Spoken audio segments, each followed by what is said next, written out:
ये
कल जो है करीब 5:15 साढ़े 5 के आसपास सूचना प्राप्त हुई थी।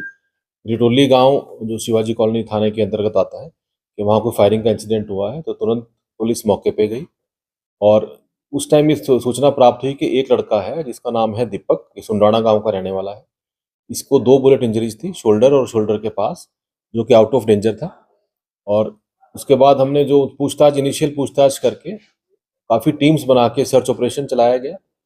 आगे सूचना प्राप्त हुई कि इसी से संबंधित दो व्यक्ति जो है ऑस्कर हॉस्पिटल झज्जर में एडमिट हुए हैं, जिसमें से एक का नाम रोहित, ये सोदा गांव का रहने वाला है, और दूसरा जो है दीपांशु, वो ब्रॉड डेड था, उसको एक गोली लगी हुई थी। और ये रोहित को भी एक बुलेट इंजरी थी, अभी उसकी ट्रीटमेंट चल रही है। तो जैसी सूचना प्राप्त हुई, इनिशियल केस यहाँ जो धारा जो पुरानी 307 थी अब 109 है, उसमें दर्ज किया गया और इन सब की स्टेटमेंट्स रिकॉर्ड की गई और सारी सीसीटीवी फुटेजेस ग्रैब की गई। जिस गाड़ी में वो शूटर आए थे वो गाड़ी बरामद कर ली गई। तो अभी तक की जो इन्वेस्टिगेशन में जो बात क्लियर हुई है कि 5 लड़के आए थे जिन्होंने वहाँ फायरिंग की। उन 5 में से एक तो ये लड़का जो एक्सपायर हो गया, एक अभी एडमिट है। बाकी जो 3 हैं उनकी हमने आइडेंटिफिकेशन कर ली है और भी इसमें जो इन्वॉल्व हैं हमने काफ़ी लड़के अभी राउंड अप करे हैं। जो सस्पेक्ट्स हैं उनसे पूछताछ चल रही है और बहुत जल्द इसमें जो कार्रवाई बनती है पुलिस की ओर से वो की जाएगी। सर, इस मामले में अभी तक पुलिस को क्या जानकारी हासिल है, ये किस वजह से? देखिए, ये पुरानी रंजिश चल रही है, ये बाहू गैंग और बाबा गैंग की। और ये जो लड़का सन्नी है जिसका वो ठेका था, जिसका ये एसोसिएट था, गाड़ी एक्चुअली सन्नी की ही थी और ये पुरानी रंजिश इनकी चल रही है। तो हो सकता है कि ये इसी संबंध में ये वारदात हुई। कितने राउंड फायरिंग हुई सर दोनों तरफ से? देखिए, वो बैलिस्टिक वाले भी जो एक्सपर्ट है वो एग्जामिन कर रहे हैं। सीन ऑफ क्राइम कल भी किया, कल क्योंकि अंधेरा हो गया था, अब दोबारा टीम एग्जामिन कर रही है।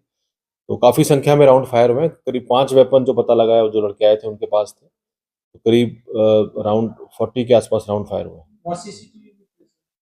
सीसीटीवी फुटेज हम वो सारी देख रहे हैं, आसपास की सारी फुटेजेस वो हमने ले ली।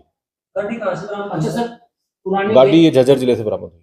पुरानी गैंग है ये, भय का माहौल भी है आसपास के इलाकों में, क्या कहना चाहोगे आप लोगों को? देखिए, मैं ये कहना चाहूँगा कि इस जो है जितने भी लड़के इनके साथ जो एसोसिएट हो रहे हैं, इन लड़के से भी पूछताछ में जो पता लगा कि वही लालच दिया जा रहा है कि आप ये काम करो, हम आपको बाहर सेटल करवा देंगे। तो इनकी बातों में ना हो, जो अंजाम है आप देख रहे हैं। तो जितना भी यूथ है, खासकर जो बाहर बैठे जितने गैंगस्टर हैं, उनकी कोई भी बहकावे में ना आए। सर, जो हिमांशु बाबू है विदेश में बैठे उसको लेकर पुलिस की तरफ से अभी तक उसको अरेस्ट करने के लिए? देखिए, इसके लिए पूरे एफर्ट किए जा रहे हैं। उसकी जो ट्रैवल हिस्ट्रीज हैं उसकी रेड कॉर्नर नोटिस इशू करा रखा है, उसकी एलओसी जारी है, उसकी जो कार्रवाई बनती है, जो प्रोटोकॉल है, जो हमारे एब्सकॉन्ड कर रहे हैं फॉरेन कंट्रीज में, वो पूरी कार्रवाई की जा रही है। और उम्मीद है कि जल्दी जो डिपोर्टेशन की कार्रवाई है या जो रेड कॉर्नर नोटिस का एग्जीक्यूशन है, वो उम्मीद है कि जल्दी एग्जीक्यूट होगा। हिरासत में लिया कोई? हाँ जी, हिरासत में लिया कोई? इसमें पूछताछ के लिए हमने काफी सस्पेक्ट हिरासत में ले रखे हैं, उनसे भी पूछताछ चल रही है। मानसून बावन रिपोर्ट के लिए हाँ जी, वो तो जो इसकी ऑलरेडी एसटीएफ भी इस पर काम कर रही है, और जो एफर्ट किए जा सकते हैं वो डिस्ट्रिक्ट पुलिस द्वारा और एसटीएफ द्वारा किए जा रहे हैं। सर किस देश में अभी मौजूद है? नहीं, वो तो जब आरसीएन एग्जीक्यूट होगा, तब लोकेट होगा, तब क्लियर होगा। अभी तो नहीं कह ऐसी सकते। घटना दोबारा ना हो इसके लिए क्या जरूरत है? नहीं, उसके लिए जो एक तो हमारा जो इंटेलिजेंस काफी आप देख रहे हो कि जो प्रिवेंट हो सकता है, काफी मर्डर्स प्रिवेंट भी हो रहे हैं जैसी सूचना प्राप्त होती है, खासकर असले के बारे में। अब कल भी जो परसों रात एक केस दर्ज किया है, 4 असले बरामद हुए हैं, उसमें भी एक डबल मर्डर होना था।